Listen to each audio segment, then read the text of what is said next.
शुभो लेकर आया झनक की तीसरी माँ को। अब ये कौन सी नई चाल है सृष्टि मुखर्जी की? क्या शुभो की यह चाल हो पाएगी कामयाब? जी हाँ दोस्तों, हम बात कर रहे स्टार प्लस के शो झनक की। तो दोस्तों, आगे बढ़ने से पहले आप इस चैनल पर नए हैं तो इसे सब्सक्राइब कर दीजिए, साथ ही बेल आइकन दबाना ना भूले। वीडियो अच्छा लगा है तो इसे लाइक जरूर कीजिएगा। चलिए आगे बढ़ते हैं। दोस्तों, सीरियल झनक में कोर्ट की नेक्स्ट हियरिंग होने वाली है। यहाँ पे सब लोग पहुंच जाते हैं कि आखिर जज जो है कौन सा फैसला लेने वाले हैं। लेकिन तभी यहाँ पे सृष्टि मुखर्जी और शुभो मिलकर एक नई चाल चलते हैं। जी हाँ, इस केस को और उलझाने के लिए, इसको और ज्यादा कॉम्प्लिकेटेड करने के लिए ये लोग एक नई औरत की एंट्री लेते हैं। जी हाँ, इस औरत का नाम होता है कविता और इसे ब्रिजभूषण की वाइफ के रूप में प्रेजेंट किया जाता है। जब सुबह उसे गवाह के तौर पर बुलाता है और उससे पूछता है कि आप अपनी पहचान बताइए।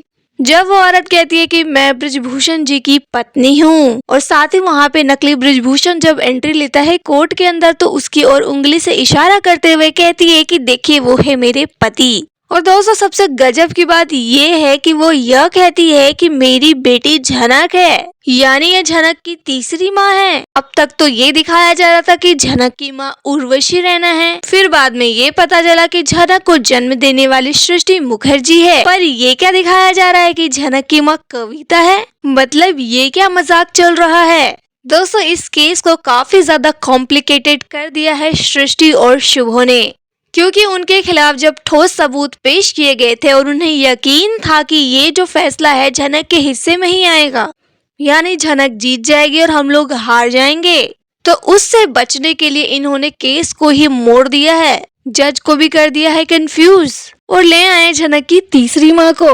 वह सृष्टि मुखर्जी अब इस केस को जीतने के लिए कुछ भी करने को तैयार हो चुकी है। वो तो ऑलरेडी ब्रिजभूषण को धमका चुकी है कि अगर आपने मेरी बात नहीं मानी तो आप अपनी बेटी को खो बैठेंगे, इसलिए चुपचाप मेरी बात मान लीजिए और इस केस को छोड़ दीजिए। ब्रिजभूषण ने सृष्टि को कहा था कि तुम हारने वाली हो इसलिए मुझे ऐसा कह रही हो, लेकिन सृष्टि कितनी ज्यादा ताकतवर है वो यह भी उसे बताती है।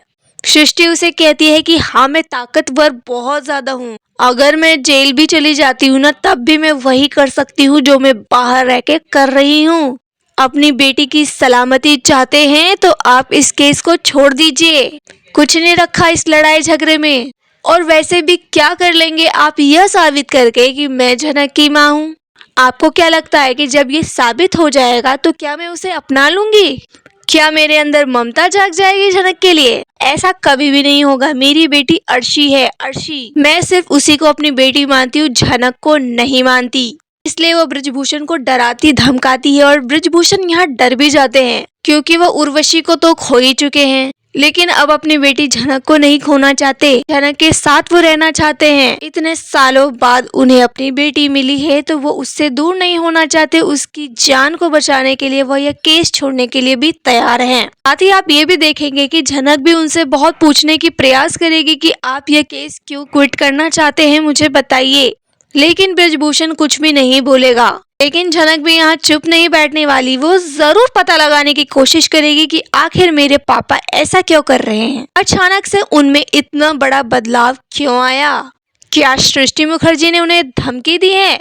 क्या सृष्टि मुखर्जी ने उन्हें जान से मारने की धमकी दी है? दोस्तों, अगर ये बात झनक को पता चलेगी तो झनक जाएगी सृष्टि से लड़ने के लिए कि आपकी हिम्मत कैसी हुई मेरे बाबा को जान से मारने की धमकी देने के लिए। पहले तो आप मारने का प्रयास कर भी चुकी हैं, लेकिन अब वो अकेले नहीं है, मैं उनके साथ हूँ। अगर आप मेरे पापा तक पहुँचना चाहती है ना तो सबसे पहले मुझसे गुजरना पड़ेगा। और एक बात आप कान खोलकर सुन लीजिए, अगर मेरे पापा को कुछ भी हुआ ना तो मैं आपको छोड़ूंगी नहीं, ये भूल जाऊंगी कि आप मेरी जन्मदाता माँ हैं। दोस्तों, झनक जो है बहुत ही खूंखार रूप ले लेगी अगर उसके पापा को कुछ भी हुआ।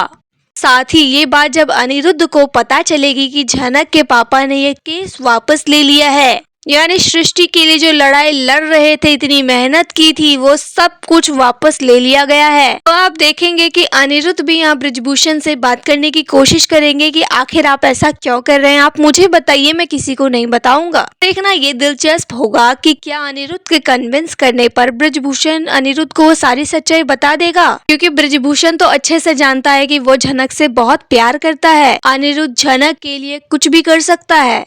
अपनी पत्नी को छोड़कर वो झनक के साथ रहना चाहता है। इनफैक्ट वो झनक से शादी भी करना चाहता है, पर झनक ही उसे डिस्टेंस मेंटेन कर रही है, दूरियां बना के रख रही है, क्योंकि अगर अर्शी से अनिरुद्ध का रिश्ता टूटा तो अर्शी भी अपनी माँ की तरह बदला लेगी झनक से। वो भी अनिरुद्ध को पाने के लिए कुछ भी कर गुजरेगी, क्योंकि आखिरकार है तो सृष्टि की ही बेटी ना। उसकी रगों में तो सृष्टि का ही खून दौड़ रहा है, और सृष्टि ने तो वैसे भी अपनी बेटी को बिगाड़ के रखा है। तो ये दोनों माँ बेटी झनक के ऊपर कोई हमला ना कर दे, कोई षड्यंत्र रच कर उसे फंसाने की कोशिश ना करे, इसलिए मैं इन सभी चीजों से दूर रहना चाहता हूँ। वेल दोस्तों, अगर ये बात बृजभूषण अनिरुद्ध को बता देते हैं कि सृष्टि झनक को जान से मारना चाहती है, वो कह रही है कि मैं केस वापस ले लूं क्योंकि वो झनक को मार देगी, तो यहाँ पे अनिरुद्ध क्या हाल करेगा सृष्टि का, क्योंकि अब उसे अगर पहले से ही पता चल जाएगा कि झनक को मारने वाली उसे धमकी दे रही है, तो यहाँ पे वो सृष्टि को बिल्कुल नहीं छोड़ने वाला।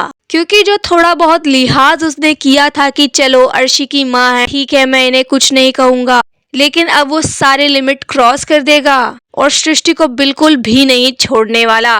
दोस्तों, यहाँ सृष्टि जानबूझकर पंगे ले रही है लोगों से, क्योंकि उसे ये लग रहा है कि ये लोग चुप है, शांत है, तो मेरी जुल्म सहेंगे। लेकिन उसे ये नहीं पता कि जब कोई चीज लिमिट क्रॉस कर जाती है तो उसके बाद उसकी आग बहुत तेज होती है, और यही चीज झनक और अनिरुद्ध अपने अंदर दबाए हुए हैं। अगर वो चीज ब्लास्ट हुआ तो सृष्टि मुखर्जी को कोई नहीं बचा सकता। साथ ही दोस्तों, लास्ट प्रोमो में दिखाया गया था कि नकली बृजभूषण ने फोन रिकॉर्डिंग भी की है सृष्टि की। तो दोस्तों, यहाँ रिकॉर्डिंग हुई है तो कोई ना कोई इसका इस्तेमाल तो जरूर करने वाला है, या तो नकली बृजभूषण करेगा या हो सकता है कि वो झनक को ही दे दे, क्योंकि सृष्टि मुखर्जी कभी भी पलट सकती है। हो सकता है नकली बृजभूषण को ही धोखा दे दे, उसे फंसा दे।